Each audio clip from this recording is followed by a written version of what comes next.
Verse 10 is our verse. And the Lord restored Job's losses when he prayed for his friends. Indeed, the Lord gave Job twice as much as he had before. Look at it again. Just read it again. The Lord restored Job's losses when he prayed for his friends. Indeed, the Lord gave Job twice as much as he had before. It's such an incredible story. I don't know, probably a lot could be worked out in his story. His friends have been blaming him, basically telling him he had problems because of sin in his life. And you hear the phrase, even today it would be a kind of a coined phrase, even in secular society, Job's counselors, Job's comforters. That basically means they're there just to harass you and not help you at all. And that's what these guys were to Job. They were there day after day after day. Some of them sat silently for a long time, and finally they couldn't hold it anymore, and they let him have it. There was secret sin in his life, and on and on and on. And the Lord finally shows up, and he says, Job had issues. I've dealt with those, but he sees them. You guys, the whole thing was wrong. And he brings this rebuke to him, says, you bring your sacrifice to Job, he'll pray for you. But here's what he did for Job. God wanted to restore everything to Job and more, but he required him to pray for the guys that sat there day after day after day, giving him horrible counsel, bad advice, with horrible confrontive criticism and rebuke, and things that were all ill-founded. When he prayed for his friends, God restored twofold. Sometimes the Lord he just steps into a situation like he did with one of the great stories would be Joseph, who, he was sold by his brothers into slavery. He ends up in prison. He ends up coming out. It's a great story. It's a redemptive story. He's in a high position of leadership in the nation of Egypt, and his brothers come before him needing food, and they don't know who he is.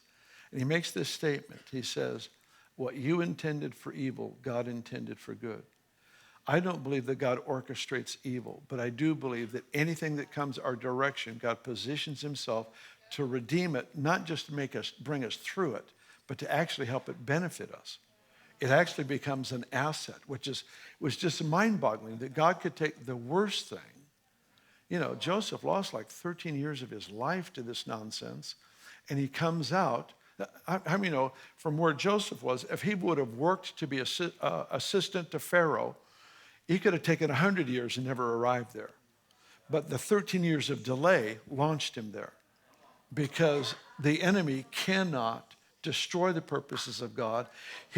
God steps in and uses the very evil that was intended for destruction and uses it to propel us into breakthrough, propel us into promotion.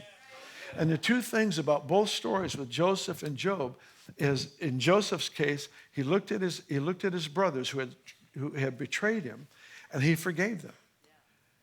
He forgave them. Here we have Job praying for his friends, for their restoration. What does God do?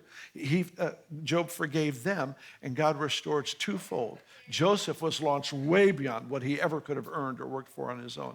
The whole point is that God's heart is 100% set on restoring every broken and lost thing in our lives.